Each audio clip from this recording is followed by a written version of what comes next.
So I'm just acting, I'm just going for it? Yes, just go for it. The raven himself is hoarse, that croaks the fatal entrance of Duncan under my battlements. Come, you spirits that tend on mortal thoughts, unsex me here, and fill me from the crown to the toe top full of direst cruelty. Make thick my blood, stop the access and passage to remorse, that no compunctious visitings of nature shake my fell purpose, nor keep peace between the effect and it. Come to my woman's breast and take my milk for gall, you murdering ministers, wherever in your sightless substances you wait on nature's mischief. Come, thick night, and pall thee in the dunnest smoke of hell, that my keyed knife shall not the wound it makes, nor heaven peep through the blanket of the dark to cry, hold, hold!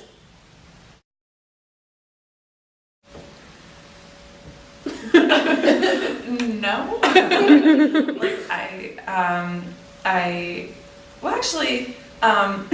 was in theater in high school, and I would have done anything for that one part. Yeah, that's what we were thinking, that theater people would would get what we were saying.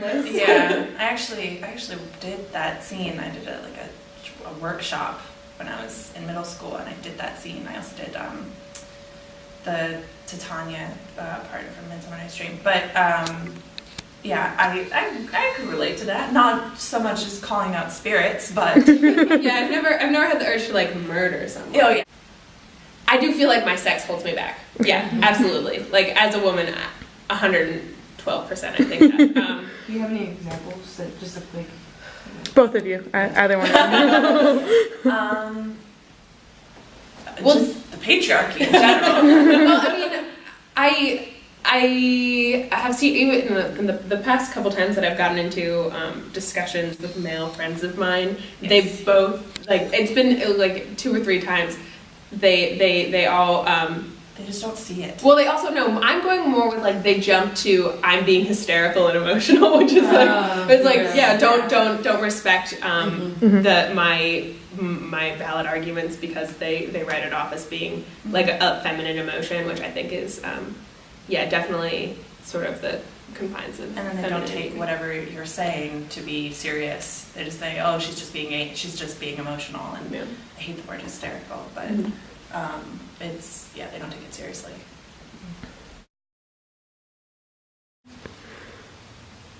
Oh, she doth teach the torches to burn bright.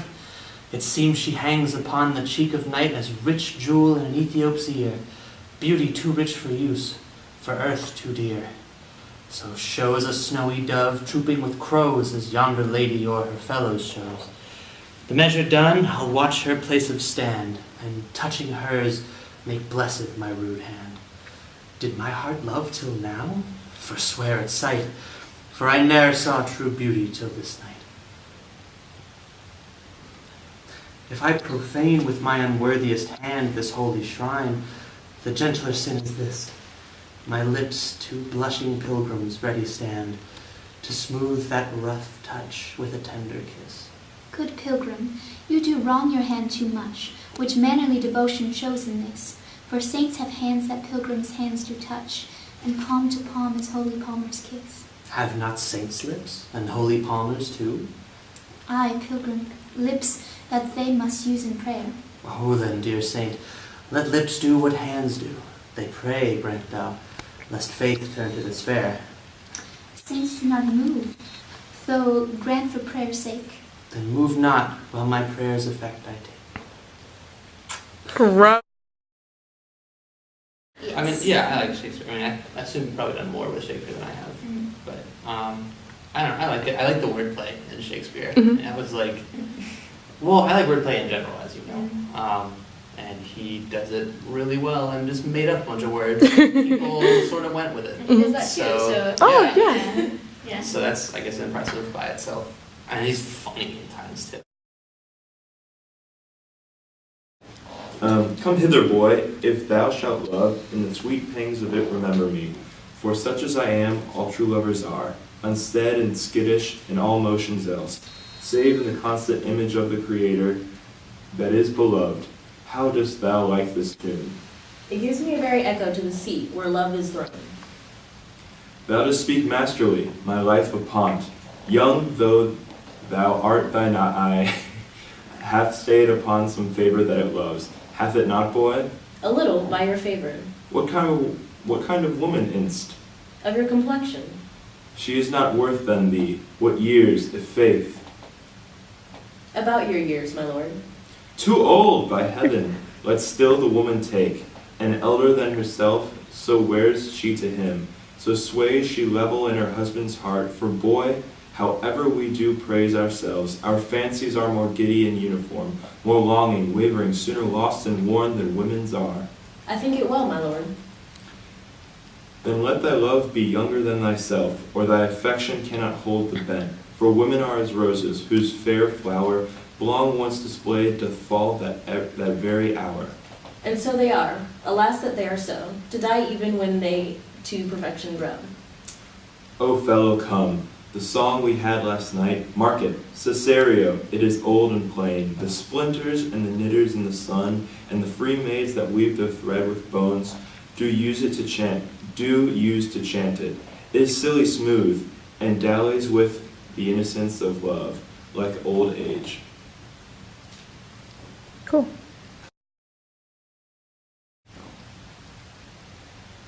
I mean, like, they're roughly familiar. I get definitely not like the exact same, circumstances, but I know, like, in high school, for instance, there's like, I've had moments where like I'm talking to one of my good girlfriends that I like definitely want to date, and she did, and she's like, asked me like, oh, well, what do you think about this person? I'm like totally like trying to sway her, like, but look over here, like it just like completely goes over her head, which is kind of similar to this. Yeah.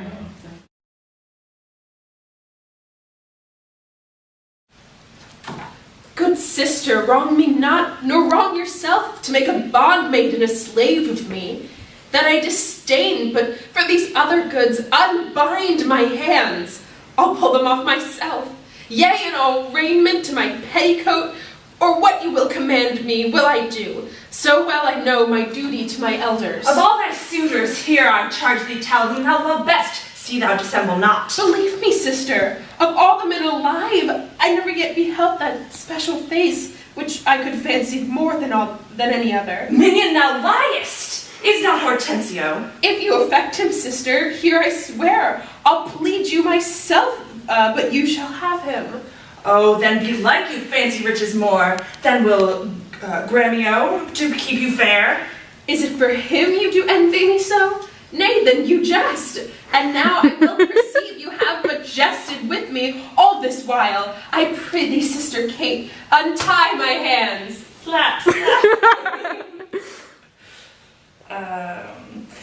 If that be jest, then all the rest was so. Yes. I have 3 brothers, and my twin brother and I used to, whenever we would go on car trips, we would make my little brother sit in the back. Because, in giant SUVs, how there are like 2 rows of back seats, we would sit in the front row and we'd make him sit in the back, and then we wouldn't talk to him for the whole car ride. Take off, like my brother destroyed a lot of my dolls when I was younger, out of vengeance for something else that I'm sure I did. I wanted to, just because he was like so much bigger and stronger than me, he would just like sit on me and I'd be like squirming around trying to get free. I wanted to like just slap him in his face. My brother is star child, 3-sport athlete, president of everything ever all the time, and valedictorian of our high school. So I was always in his shadow. I was little capo. Oh, you're Danny's little sister. That's cute. Great. Yeah, I always joke with my mom, and she refuses to admit this, but sometimes she jokes around too that my little brother is her favorite because he gets away with everything. And yeah. I didn't used to like Shakespeare until like the summer before I came to college. I read, what's the one that's really like, there's a lot of like grime and like I think it's Titus and Andronicus. Is that the Yeah, that's my favorite one where he like they rip out the tongue and then like cut off her yeah, hands and stuff like that. people get baked into pies and Yeah, stuff. yeah. Like I don't know, that really like it was kind of a twist on what I knew of Shakespeare, so I sort of like it. Yeah. And I would say it's not that I like dislike Shakespeare. Like I definitely have an appreciation for it, but I think it's just it's not from my time, and I can relate a lot more to a newer text like Harry Potter. It's like, and much of that comes from the ability to understand it easily, which Donna touched upon a bit. So I mean, like I feel like with Shakespeare, very frequently, for example, like when I read this passage, you know, I didn't have the greatest understanding. I missed a lot when I read through it and I read it like twice and I still didn't completely understand the meaning behind it. And I feel like, you know, maybe I'm just a bum and I don't like to think a lot when I'm reading, but like I can read like Harry Potter or something else and like I get it immediately and I can start processing it. With Shakespeare, like, I mean, because there's so much detail in terms of like rhyme scheme and whatnot, and there's a lot of things that also just because the language is different, I don't necessarily pick up on.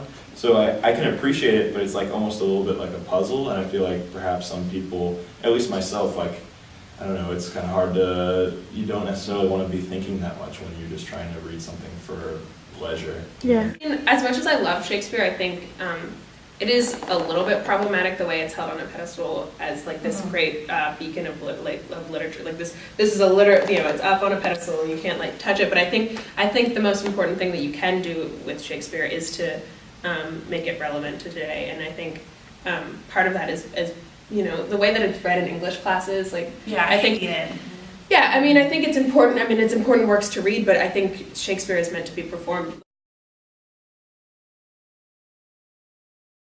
The setting in the background is a little different in the way things are said, but I think we still face the same problems on a daily basis that Shakespeare did in his time. Whatever. There's a youth program in my town where kids could do Shakespeare, but I found that people could understand the story, follow the context clues, and still enjoy the show even if they didn't understand each and every line.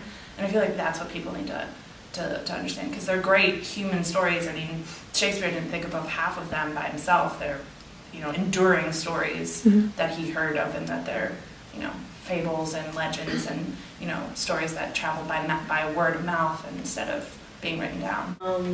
I feel like a lot of what he writes about, well, I mean, some of it's a little bit extreme, like Titus drawing, but I think a lot of what he writes about is just like human relationships.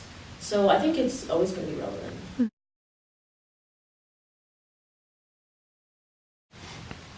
I don't know. I mean, I know, this is corny, and I told you this, how you pretty much from the start stood out as somebody who was really beautiful and to go for, and Romeo is experiencing that here. To be fair, he does that with like everyone, so you know. What? No, not you, Romeo. Oh, Romeo. And then we're gonna die very young. So,